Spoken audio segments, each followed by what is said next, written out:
Ford has built icons that shaped America, but not every ride made it to the spotlight. Behind the factory doors were machines so powerful, so risky, or just too ahead of their time that they were shut down before dealers ever saw them. These 9 banned Fords are the hidden side of history, legendary rides you'll never find on a showroom floor. Your subscription is my signal to keep going. Number 9. The 1971 Ford Mustang Mach 1 429 Super Cobra Jet. A name so long it barely fits on the title paperwork. Seriously, by the time you're done saying it, the car's already roasted a set of rear tires and blown past the Dairy Queen. Now, let me paint the picture. It's the early 1970s. Muscle cars are still king. Gas is cheap, cops don't have radar guns worth a damn, and insurance companies haven't yet decided that horsepower is a public health crisis. Ford rolls out the new, longer, wider Mustang body style in '71. Some folks loved it, some thought it looked like it had been to one too many all-you-can-eat buffets. But under the skin, oh man, under the skin, Ford had something wicked planned. Enter the 429 Super Cobra Jet with the drag pack option. Sounds like a military missile system, right? And honestly, it kinda was. You got a 429 cubic inch big block V8, conservatively rated at 375 horsepower. But let's be real, Ford was lying through its teeth. This thing was cranking out way more when properly tuned. Torque? Enough to spin the earth backwards if you stomped on the gas hard enough. NASA should have hired Ford instead of building rockets. And this wasn't some delicate European exotic that needed babying. No, the SCJ was a hammer. Forged internals, beefed up rods, and oil cooler the size of your grandma's radiator, and a rear end geared for quarter-mile carnage. It was built for one thing: drag racing. Not Sunday cruises, not picking up your prom date, not sipping tea with British sports cars. Nope, this beast was meant to light up slicks, rip off 13-second passes factory fresh, and scare the ever-loving soul out of anyone dumb enough to line up against it. But here's the kicker. By 1971, the party was ending. Emissions laws were starting to crack down harder than your high school principal after someone spiked the punch. Insurance companies were jacking up premiums on anything with a big block. Gas prices about to skyrocket. Ford knew it. So, while they built the Mach 1 429 SCJ for a hot minute, they also knew this thing was about as emissions-friendly as a coal plant chain smoking Marlboros. You couldn't slap catalytic converters on it and call it eco. It was raw, nasty, unfiltered horsepower, which made it glorious but also doomed. Ford never pushed the SCJ as a mainstream option. Nope, they kinda whispered about it like a secret menu item at In-N-Out Burger. Hardcore gearheads knew to check the right boxes at the dealer, and boom, you got yourself a street-legal drag car. But most folks, they stuck with the tamer 351s or 302s. Which means today, finding a real deal 71 Mach 1 with the 429 Super Cobra Jet drag pack is like finding Bigfoot driving a semi-truck. Rare, loud, and unbelievable. So, what's the takeaway here? The 1971 Mach 1 429 SCJ was Ford's last desperate middle finger before Uncle Sam and the insurance goons sucked the fun out of the muscle car era. It was too raw, too thirsty, too dirty for the new world. But for one glorious moment, it showed us what Detroit could do when engineers cared more about quarter-mile times than EPA ratings. Bottom line, this car was the automotive equivalent of sneaking a keg into a high school dance. Everybody knew it was illegal, everybody knew it wouldn't last, but damn, wasn't it fun while it did. Number 8. Enter the Ford Fairlane 312 E-Code. Now, if you've never heard of this beast, that's because it was the automotive equivalent of a firework. Bright, loud, dangerous, and over way too soon. So here's the deal. Ford was already selling their full-sized Fairlane. Nice car, comfy cruiser, good for drive-ins and Sunday picnics. But then some genius at Ford says, hey, what if we take a perfectly civilized V8 and slap a Paxton supercharger on it? Boom. You've just taken mom's grocery getter and turned it into a street brawler with 300 plus horsepower. Now remember, this is the 1950s. Back then, most cars were lumbering chrome battleships with engines that made more noise than actual power. Then the E-code rolls up, and suddenly you're smoking tires, scaring pedestrians, and blowing past Chevys like they were standing still. It was basically the Mustang GT500 of its day, except wrapped in a classy tuxedo instead of a muscle shirt. And Ford didn't just do this for fun. Oh no, they were gunning for NASCAR glory. Stock car racing back then was the marketing battlefield. Win on Sunday, sell on Monday. That was the rule. If your car crossed that finish line first, Joe America was marching into dealerships the next day demanding the same setup. So Ford builds this hot rod factory freak thinking they're about to mop the floor with Chevy and Mopar. Except, here's where it gets spicy. NASCAR took one look at the supercharged Fairlane and said, no way, too fast, too unfair. That's right, they literally banned it. Imagine training a heavyweight boxer, putting him in the ring, and the referee says, sorry champ, you've got too many muscles, not allowed. That's what happened to the E-code. And as if that wasn't enough of a buzzkill, the public wasn't exactly lining up for it either. Why? Well, for starters, it was pricey. Superchargers weren't cheap back then, and most folks weren't exactly clamoring to grenade their engine trying to figure out boost. Plus, insurance companies were already giving side-eye to anything that smelled like horsepower. So between NASCAR tossing it out and buyers scratching their heads, Ford pulled the plug. The E-code lived fast, died young, and left behind a really shiny chrome corpse. Today, if you stumble across a real-deal 1957 Fairlane with that factory Paxton blower under the hood, congratulations! You've just found one of the rarest, most collectible Fords of the era. It's like spotting Bigfoot at a drag strip, holding a hot dog and a timing slip. You better hang on to it because it's worth serious dough. So, what's the lesson here? The Fairlane E-code was the first taste of factory-boosted insanity from Ford, decades before turbochargers and superchargers became normal. It was a pioneer, a rebel, a little too wild for its time. NASCAR said nope, customers got scared, and Ford tucked it quietly back in the garage. But for those who know, this thing was Detroit horsepower with a side of moonshine and mischief. Basically, the muscle car before muscle cars were even a thing. Number 7. The 1970 Ford Torino King Cobra, the car that was so slippery, so mean, and so downright scary fast that NASCAR had to slam on the brakes before it ever got to play. Picture it, late 60s. NASCAR is in the middle of what folks call the Aero Wars. Dodge and Plymouth are already out there with their freak show machines, the Daytona and the Superbird, cars with noses sharper than a switchblade and wings taller than a teenager's ego. These things weren't cars, they were land-based missiles with license plates. And Ford, well, Ford ain't about to just sit back and get embarrassed by Mopar. Nah, they rolled up their sleeves and said, fine, you want to play? We'll bring a shark to the shark fight. Enter the Torino King Cobra.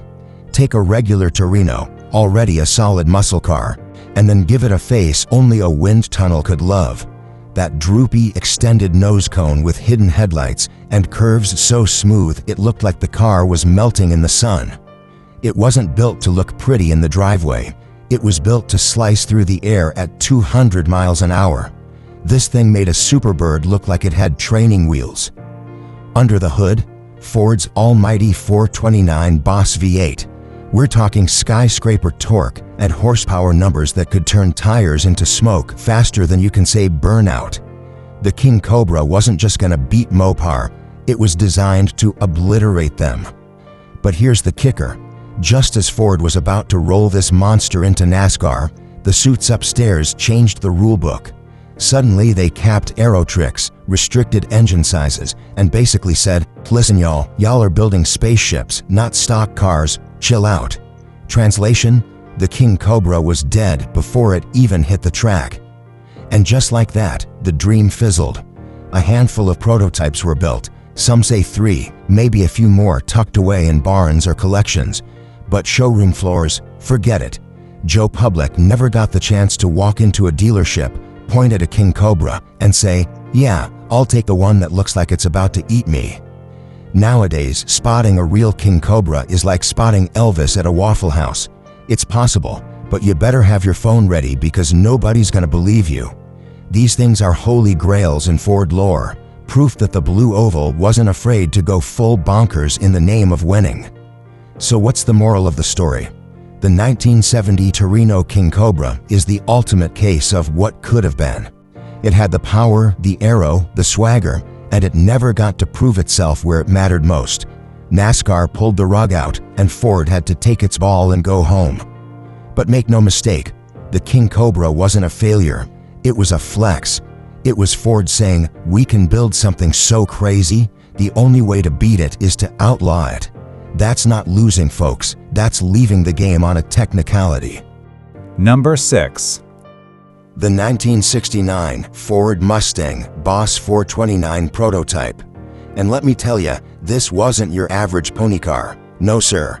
This was Ford saying, if NASCAR's a knife fight, we're bringing a bazooka. So let's set the scene. It's 1969. The muscle car wars are hotter than a jalapeno in July. Chevys throwing Camaros around like confetti, Mopars flexing with Hemis, and Ford is eyeing NASCAR like, we ain't about to get left at the kids' table. See, the Blue Oval wanted a proper engine, not just for the street, but for dominating the superspeedway. That's where the Boss 429 engine comes in. Now this engine was not some regular old lump of Detroit iron. Nah, this was a semi-Hemi, big block Frankenstein, designed specifically to meet NASCAR's homologation rules. Ford needed to build at least 500 road cars with the engine just so NASCAR would let them race it. And let me tell you, stuffing that gigantic, wide-shouldered 429 into a Mustang was like trying to fit a Thanksgiving turkey into a toaster oven. It just didn't belong there. So what did Ford do? They farmed the job out to Carcraft in Brighton, Michigan, the unsung hot rodders behind some of Ford's wildest builds.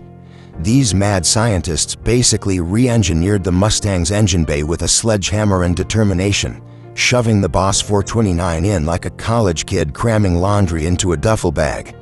The result? A Mustang with a hood bulge the size of Kansas and an attitude to match. Here's the kicker though, the prototype Boss 429 was never meant to be practical. It was heavy, expensive, and about as refined as a bar fight at 2 a.m. Sure, it looked meaner than a junkyard dog and had the horsepower numbers to back it up, but it wasn't built to sip lattes and cruise Main Street. This was a race-bred beast awkwardly masquerading as a street car. And Ford knew it. That's why they kept production limited, just enough to make NASCAR happy. The true high-compression, fire-breathing race-spec engines, sorry Charlie, those never saw the inside of a dealership showroom. What regular folks got was a detuned version that still scared the neighbors, but wasn't quite the same animal Ford's race teams were thrashing at Daytona. So why does the prototype matter? Because it's the purest version of the idea, the raw, unfiltered vision of a Mustang that wasn't really a Mustang anymore. It was Ford taking its middle finger, dipping it in racing fuel, and pointing it straight at Mopar and GM. Problem was, that same finger came with a price tag that made buyers choke on their lucky strikes. Between the cost, the impracticality, and the fact that it handled about as gracefully as a Bolin roller skates, Ford realized they had a niche product on their hands. Thus, the Boss 429 became more of a halo car than a volume seller. But here's the beautiful part. In the collector world today, the Boss 429 is pure legend. You say Boss 9 at a car show, and people turn their heads like you just yelled free beer. It's not just a Mustang. It's an artifact from the era when Detroit would build something insane just to prove they could. So let's call it what it is. The 1969 Boss 429 prototype was less about practicality and more about street cred. It wasn't built to be driven to the grocery store. It was built so Ford could say, our big block V8 just passed the NASCAR sniff test, and now it's your problem, Chevy. Number 5. The 1966 Ford GT40 Mk2. Now listen, this ain't your grandma's grocery getter. This is not a car you back into a Walmart parking spot so you can load up paper towels and frozen pizzas. Nope. This baby was a 24-hour, high-octane revenge missile straight out of Dearborn, Michigan, with one mission: humiliate Enzo Ferrari on his own turf. Spoiler alert, it did. So here's how it went down. Big Henry Ford II, the Deuce, decides he wants his company's name plastered all over Europe's fanciest racetrack. His shortcut idea: just buy Ferrari. Easy, right? One fat check and boom, instant race team. But Enzo Ferrari, that sly Italian fox, led Ford along like a high school crush, only to slam the door at the last second. Worse than not, he insulted the Deuce, basically saying, "Your money's green, but your cars are trash." Oof, that's not just a rejection, that's a spit in the face. Henry Ford II was so mad he didn't just want to beat Ferrari, he wanted to burn Maranello to the ground, salt the earth, and dance on the ashes. And thus, Project GT40 was born. The first GT40s looked sharp, but they couldn't finish a race to save their fiberglass lives. Engines blew, gearboxes quit, and drivers were probably begging to Uber home.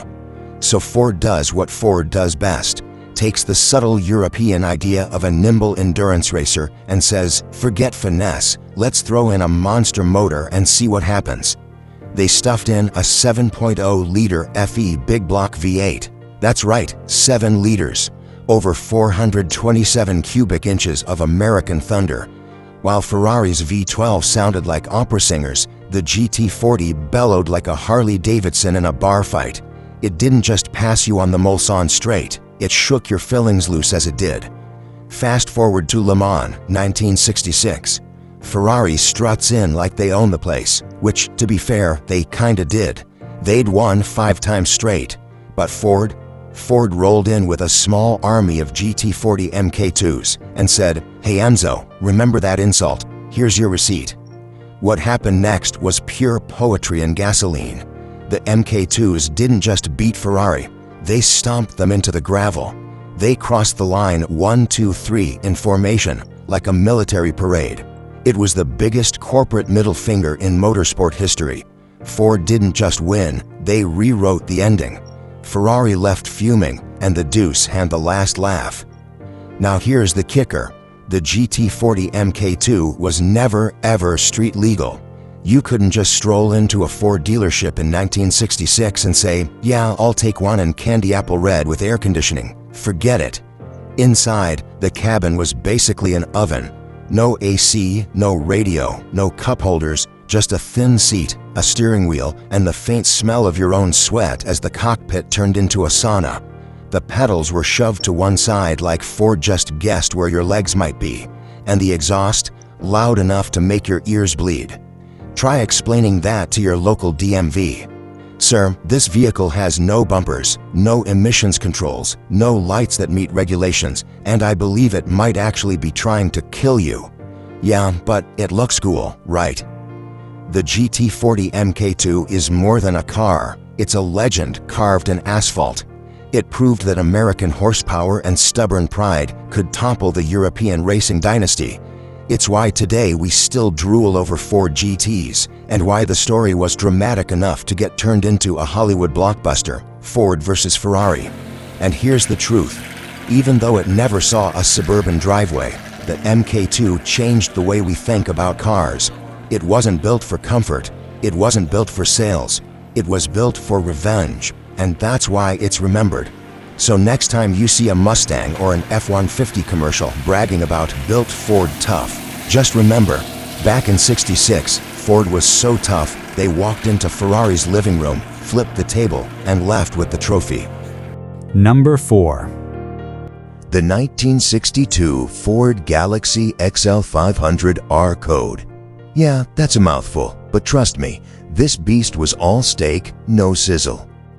Now, normally when you hear Galaxy, you're probably picturing a clean, chrome-heavy Ford full of bench seats, driving movie dates, and mom's Tupperware bouncing around in the trunk. But the XL500 OR code? Oh no, brother. This wasn't for date night or church on Sunday. This was Ford sneaking a race car into the lineup and hoping nobody noticed until it was too late. What's under the hood? Here's where the fun begins. The R-Code Galaxy wasn't messing around. It packed the brand new 406 cubic inch V8, and not just one carb, but dual quads sitting on top like two angry chimneys. Do the math and you're looking at 405 horsepower when gas was still cheap enough to spill at the pump and not care. Now, Ford engineers didn't build this thing so you could cruise down Main Street blasting the Beach Boys. Nope, this was designed for one thing: NHRA drag strips. 0 to 60 wasn't a stat you bragged about with this car. It was more like how many Chevys you smoked between the Christmas tree and the finish line. The R stands for ridiculous. Ford labeled it the R code, which sounds official, like a secret project out of Area 51. But really, it was code for, warning, this car is about to ruin somebody's day. Now here's the kicker. They didn't make a lot of these. In fact, most civilians never even saw one in the wild. Why? Because the R code wasn't meant to be mass-produced. It was too raw, too focused, and way too crazy for the average Joe who just wanted to drive to work without accidentally doing a burnout in the office parking lot. Too hot for the street. Look, you couldn't exactly daily drive one of these things. Oh sure, technically it had headlights and a license plate bracket, but the whole package screamed, I belong at the track, not at the grocery store. Think about it. 405 horsepower in 1962 was like bringing a bazooka to a pillow fight. The suspension was stiff, the gearing was short, and if you sneezed while touching the gas pedal, you were already breaking the speed limit. And imagine trying to explain it to the cop who pulled you over. Cop, son, do you know how fast you were going? You, honestly, officer, I sneezed. Why it mattered. Now here's the real kicker. The R-Code Galaxy was one of those factory hot rods that lit the fuse on Detroit's horsepower wars. It showed Ford wasn't about to sit back and let Chevy or Mopar hog all the trophies. It was the company planting its flag in the dirt and saying, yeah, we do fast too. Come and get some. And while it never hit mass sales, heck, most people didn't even know it existed. Its spirit carried forward. The lessons learned building this monster paved the way for the 427s, the Thunderbolts, and eventually that whole superstock madness. Today, the 1962 Galaxy XL500 R code is like spotting Bigfoot behind a muscle car. Rare, scary, and guaranteed to make car guys lose their minds.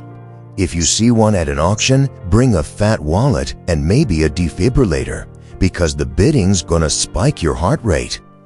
So yeah, while soccer moms were driving regular Galaxies to PTA meetings, somewhere out there a Ford engineer was laughing maniacally as an R code ripped through the quarter mile, making Chevy guys weep and Mopar dudes scratch their heads.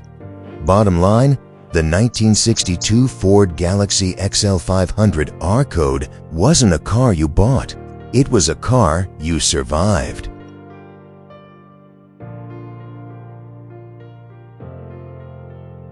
Number 3. Picture this. The muscle car era is heating up, horsepower is king, and Ford decides to go nuclear with a little mid-size sedan called the Fairlane Thunderbolt. On the surface, it looks like your average family ride, nothing fancy, a decent set of wheels for cruising down Main Street. But peel back that hood and bam, you're staring down a 427 cubic inch V8, so angry it practically growls drag strip dominator in your ear. This wasn't a car, this was a mid-sized missile wrapped in steel. Ford wasn't messing around. They stripped the Thunderbolt down to the bare essentials. Gone were the cozy back seats, the heater, the radio, basically anything that added weight. Fiberglass hood? Check. Aluminum bumpers? Check. Extra weight? Outta here. The idea was simple. The lighter the car, the faster it eats asphalt, and boy did it ever. You mashed that pedal, and the rear tires were screaming like a banshee, while the car lunged forward like it had a personal vendetta against slower vehicles. Now here's where the fun part kicks in. Try selling this bad boy to your everyday Joe at the dealership. Good luck. Hey ma'am, want a practical sedan that will also embarrass your neighbor's V8s? Not exactly the pitch that wins hearts in suburbia. And the racing authorities, the NHRA, took one look at this street-legal rocket and went, "Whoa, hold your horses. You can't run this in stock classes. It's too freaking fast." So before it even hit most showrooms, it was basically banned from doing what it was born to do. But that's what makes the Thunderbolt legendary. It wasn't about comfort, luxury, or grocery runs. It was about raw American horsepower, about dominating the drag strip and making every other stock car look like it was in slow motion. Only a handful were made, making it rarer than a flying saucer in a cornfield. Owners weren't buying a car, they were adopting a beast with a mind of its own. So when you think 1964 Ford Fairlane Thunderbolt, toss out the notion of a family sedan.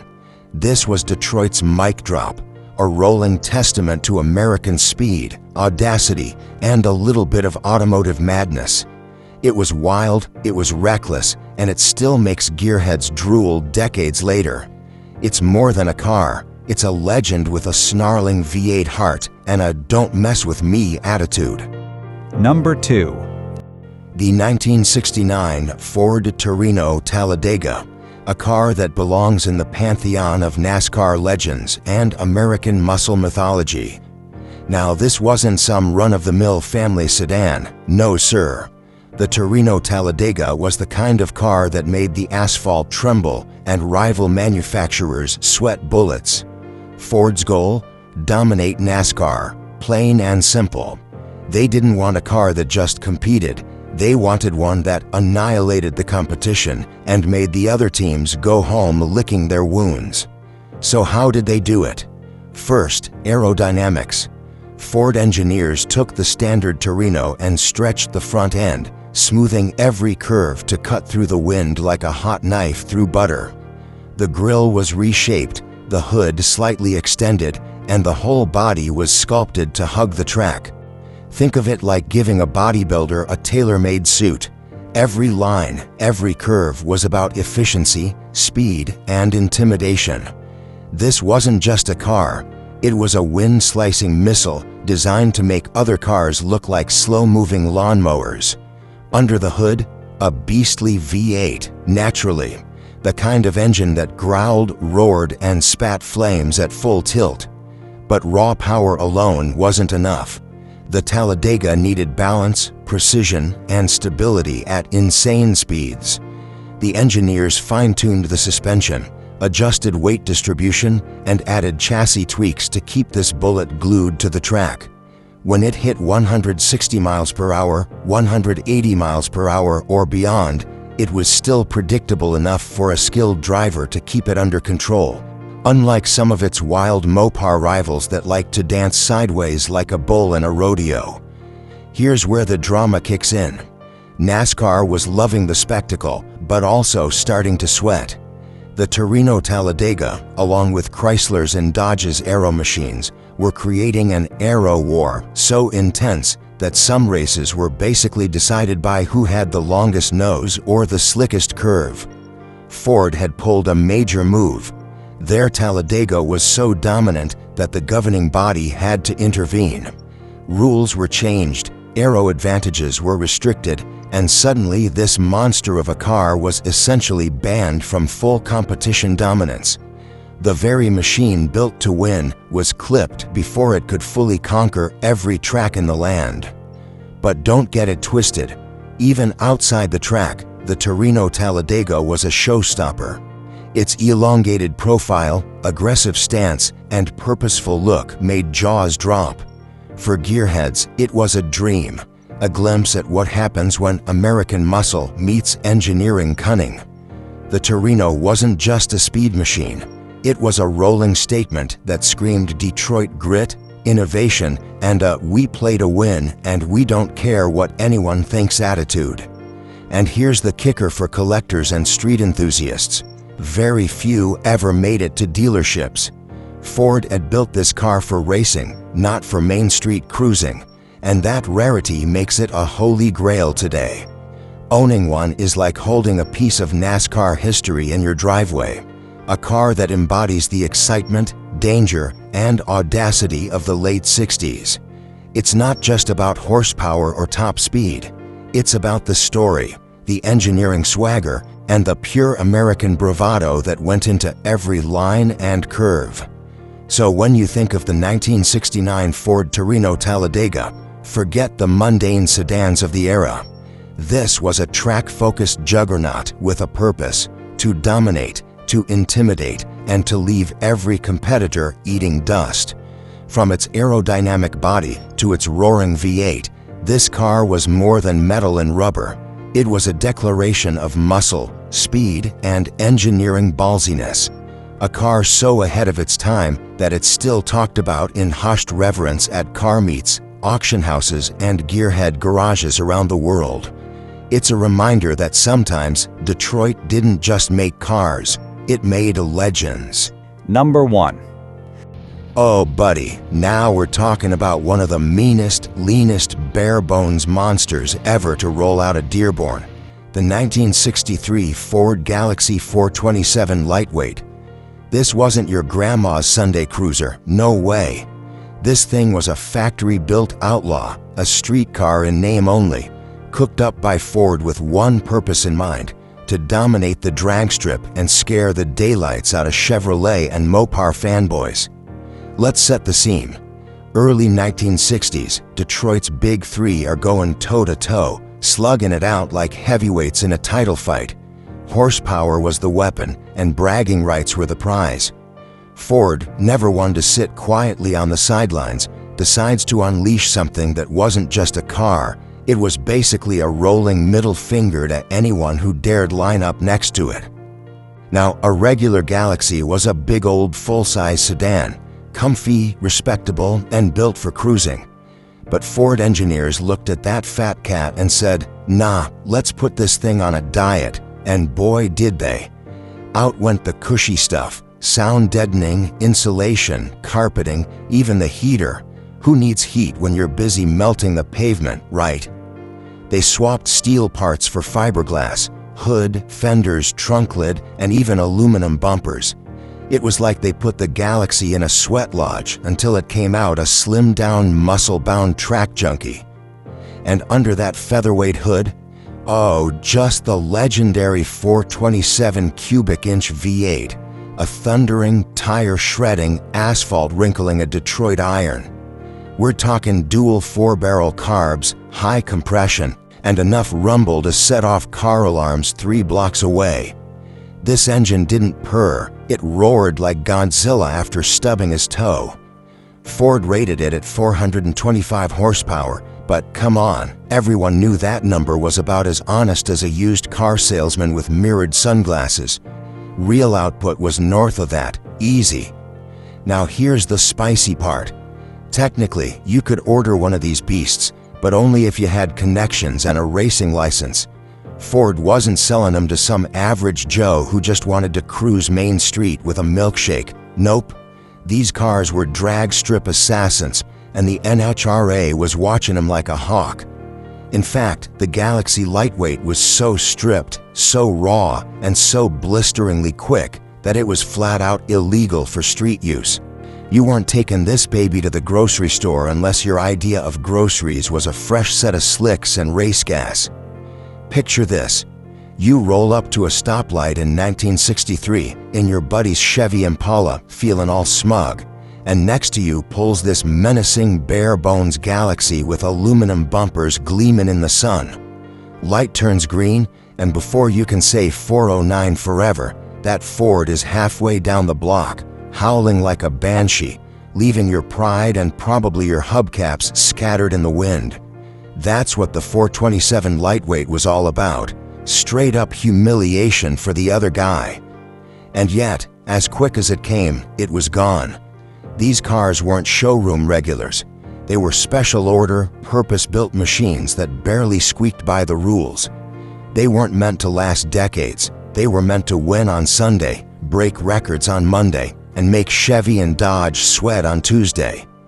Today, oh man, if you stumble across one of these unicorns at an auction, be prepared to sell your house, your neighbor's house, and maybe a kidney.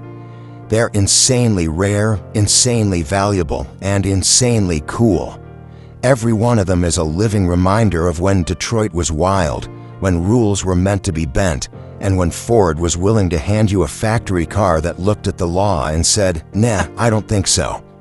The 1963 Ford Galaxie Lightweight wasn't just a car. It was a street-illegal, strip-legal, fiberglass-wrapped sledgehammer from the Blue Oval Boys. And if you were lucky enough to drive one back then, you didn't just own a Ford. You owned the bragging rights of an entire drag strip.